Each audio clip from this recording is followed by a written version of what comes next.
नमस्कार, नवक्रांति मीडिया में आपका स्वागत है। मैं हूं संदीप शर्मा। मैं इस समय आदर्श नगर विधानसभा क्षेत्र के चुनाव कार्यालय पर मौजूद हूं और ये चुनाव कार्यालय आदर्श नगर से भाजपा प्रत्याशी राजकुमार भाटिया का है।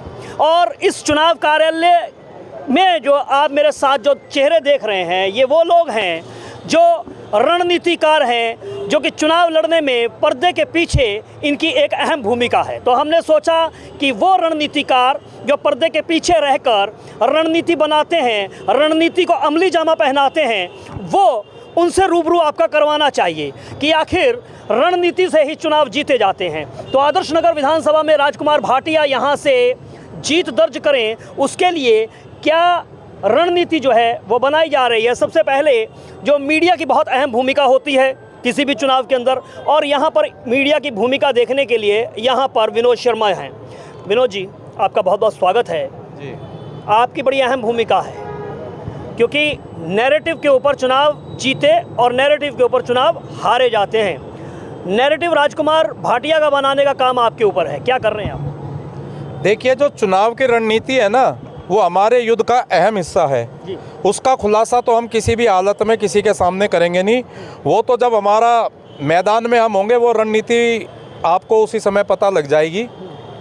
रही बात नैरेटिव की, भाजपा कभी नैरेटिव नहीं गढ़ती है। भाजपा अपने काम के लिए और जन सेवा के लिए पहचानी जाती है।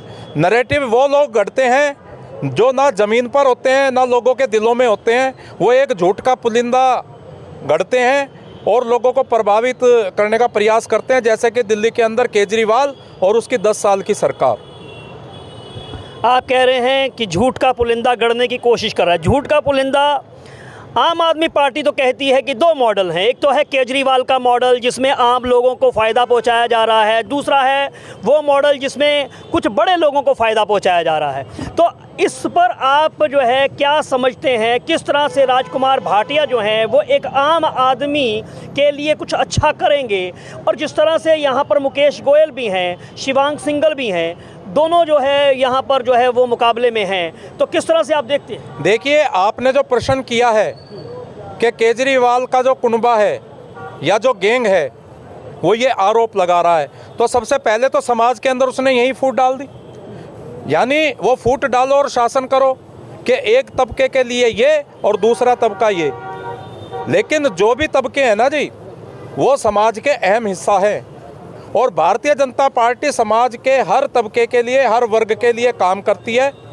और पूरे के पूरे समाज को जब हम साथ लेके चलते हैं, उस समाज की जब हम समस्याओं को दूर करते हैं, तो तभी जाके एक सुंदर राज्य का निर्माण होता है और देश का निर्माण होता है। यानी सबका साथ सबका विकास। सबका साथ सबका विकास और सबका विश्वास। चलो, सबका विश्वास। और अब बातचीत करने के लिए हमारे साथ यहाँ पर आपसे शुरू करते हैं। कामेश्वर गुंबर हैं, ये अधिवक्ता हैं और जो लीगल पॉइंट ऑफ व्यू से तमाम बारीकियों के ऊपर इनका भी एक बड़ा काम होता है। जब चुनाव होते हैं तो लीगल पॉइंट्स को भी उठाना और कहाँ कुछ चीज़ें हैं, उस दाव पेच की भी ज़रूरत रहती है। और भाई जो वकील लोग हैं उनकी बड़ी अहम भूमिका हो जाती है। गुंबर साहब, क्या कहना चाहते हैं इस समय, किस तरह से इन चुनावों को आप देख रहे हैं? अधिवक्ता भी हैं भाजपा के, जो है आप एक यहाँ पर जिम्मेदारी भी आप भाजपा की निभा रहे कार्यकर्ता के नाते। सबसे पहले तो मैं आपके जो दर्शक हैं उनको प्रणाम करता हूँ, नमस्कार करता हूँ और आग्रह करता हूँ कि आने वाली 5 तारीख को मतदान अवश्य करें। क्योंकि पिछली बार मुझे लगता है कि कुछ लोग मतदान नहीं कर पाए, इस वजह से कहीं ना कहीं थोड़ी बहुत चूक रह गई, उसको अब दूर करने का समय आ गया। लेकिन आपने जो बात कही कि अधिवक्ता होने के साथ साथ कई चीज़ें देखने को मिलती है, जैसे यहाँ के जो पहले के जो एमएलए थे पवन शर्मा जी, उनके मैं एफिडेविट्स की अगर आपको बात करूं तो उनके जो एफिडेविट उन्होंने 2020 वाले चुनाव में दिए थे और उससे पहले जो 2015 वाले चुनाव में दिए थे, उनमें उनकी उम्र के अंदर ही 8 साल का फ़र्क था। तो अगर उनके एफिडेविट्स देखें तो आम आदमी पार्टी के ऐसे तमाम लोग हैं, इनके लीगल पॉइंट्स भी आते हैं। हमें कई चीज़ें ऐसे पता चलती हैं, जैसे अभी हमें ये भी पता चला कि मुकेश गोयल की बेनामी संपत्ति बहुत है। कई चीज़ें हमारे सामने भी आ रही हैं और लोगों को ये सब बातें पता है और लोगों से ही हमें बातें सुनने को मिल रही हैं। तो मुझे लगता है कि लोगों को ना एक क्लियर पिक्चर नज़र आ चुकी है कि आदर्श नगर का भला कौन कर सकता है, दिल्ली का भला कौन कर सकता है, और लोग अपना मन बना चुके हैं कि अब आपदा को हटाना है और भारतीय जनता पार्टी को लेकर आना है, दिल्ली में कमल खिलाना है। आपने चुनाव आयोग को जो आपने कहा जो है इसके लेकर कहीं ना कहीं आपने इसके लीगल पॉइंट्स को कहीं रेज किया है? भाई साहब, जैसे जैसे हमारे पास कंप्लेंट आती, जैसे आपको मैं बताऊं कि शालीमार बाग से लेकर यहाँ तक हर पोल के ऊपर मुकेश गोयल का पोस्टर है, लेकिन उनके पास उतनी परमिशन नहीं है जितने उन्होंने पोस्टर्स लगाए हैं, तो उसकी हमने कंप्लेंट करी है। और ये तो आपको एक लीगल पॉइंट है, मैं बता रहा हूँ, लेकिन आपको ये पता होगा 3 दिन पहले एक न्यूज़पेपर में खबर भी छपी थी यहाँ के लोकल अखबार के अंदर, जहाँ पता चला था कि मुकेश गोयल ने अपने गुंडे भेज करके लोगों के घरों से झंडे उतरवाने का काम किया। तो उसकी कंप्लेंट आदर्श नगर थाने में यहाँ के स्थानीय लोगों ने कर रखी है। तो ऐसी कई चीज़ें हैं जो लीगल पॉइंट्स भी हमारे सामने आ रहे हैं, लेकिन एक बात बहुत स्पष्टता से, बहुत साफ तरीके से मैं आपको बता सकता हूं कि अब दिल्ली की जनता मन बना चुकी है और खासतौर पे आदर्श नगर की जनता मन बना चुकी है कि इस बार राजकुमार भाटिया को हम जो पिछले 1500 वोट देने में चूक गए थे, वो 1500 को हम 15,000 के मार्जिन से राजकुमार भाटिया को यहां से लेकर के भेजेंगे। और दिल्ली की जनता के साथ साथ आदर्श नगर की जनता राजकुमार भाटिया जी को दिल्ली गवर्नमेंट के अंदर एक बड़ी भूमिका में देखना चाहती है। चलिए, बड़ी भूमिका के अंदर देखना चाहती है। आप वकील तो हैं ही, वकील के साथ साथ में कवि भी हैं, आप जो है अमन के नाम से भी जाने जाते हैं, तो कुछ पंक्तियां कुछ सुना दीजिए। आपको जो चुनावी लिहाज से संक्षिप्त के अंदर क्या मतदाताओं को आप अपने जो है कवि क्या कहना चाहता है, अधिवक्ता कवि क्या कहना चाहता है? भाई साहब, वैसे कविताएं बहुत लंबी हैं, मेरे 1-2 गीत भी चल रहे हैं मार्केट के अंदर, तो वो तो मैं आपको लंबी चीज़ नहीं सुना सकता, लेकिन मैं एक ज़रूर केजरीवाल साहब के बारे में कहूँगा कि किसी शायर ने कभी कहा था कि इरादे तो हैं मंजिल के, सफ़र करना नहीं आता, हमें कहना ही आता है मगर करना नहीं आता। तो केजरीवाल साहब को कहना तो बहुत कुछ आता है, उन्होंने जुमले तो बहुत गढ़ दिए हैं, लेकिन करना उनको नहीं आता है, करना सिर्फ भाजपा को आता है। कहते हैं कि जहाँ ना पहुँचे रवि वहाँ पहुँच जाए कवि। तो वो संक्षिप्त के अंदर थोड़े से शब्दों के अंदर, थोड़े से लफ्ज़ों के अंदर बड़ी गहरी मार जो है ये लोग करते हैं। भाई साहब, आपका नाम क्या है? अनिल मल्होत्रा।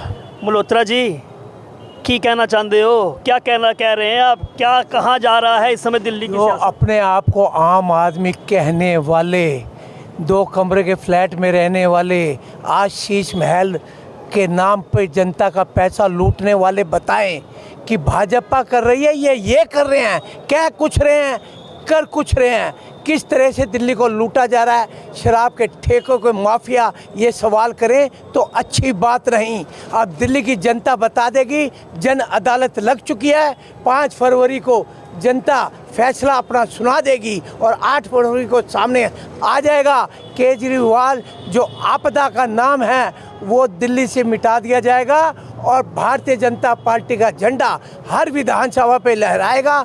आदर्श नगर से विधानसभा तक भारतीय जनता पार्टी 70 में से 55 सीटों से ऊपर जीत के आएगी। वाह, आपने तमाम सर्वे जो है वो फेल कर दिए हैं। और ये तो अधिवक्ता रहे, आपने तो अदालत का काम भी जो है। जनता की अदालत जब लहर चलती है तो ऐसे होता है। जो कल तक थे नहीं और 63 ले गए थे, क्या आपको उम्मीद थी?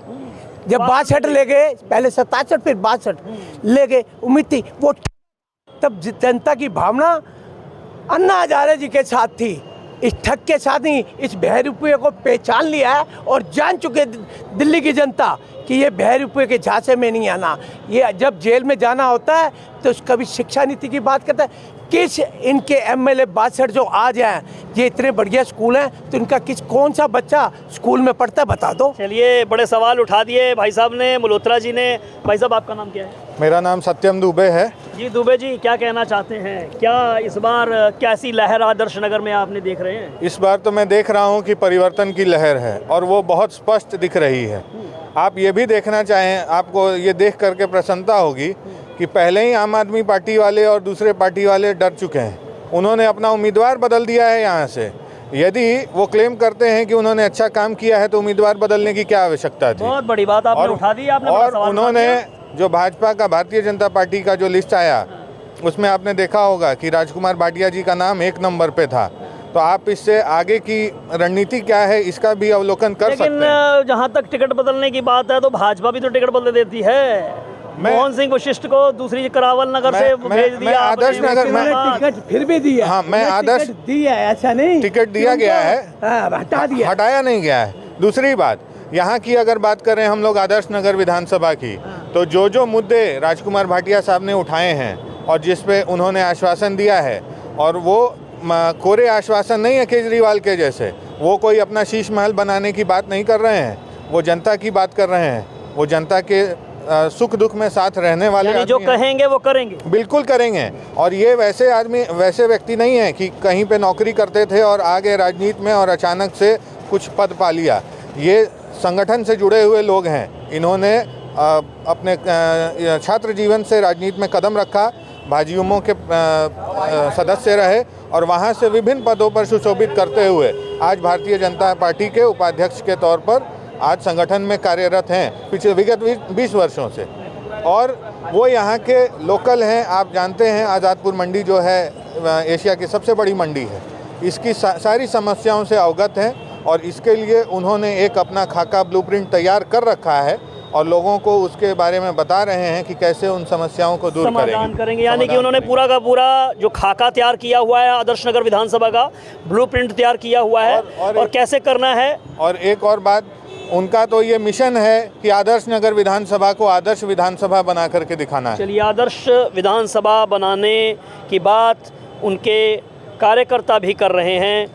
अब चुनावों में चंद दिन बाकी रह गए हैं और आप भाजपा के कार्यकर्ताओं का जोश और उत्साह भी देख सकते हैं। संदीप शर्मा, नवक्रांति मीडिया, दिल्ली।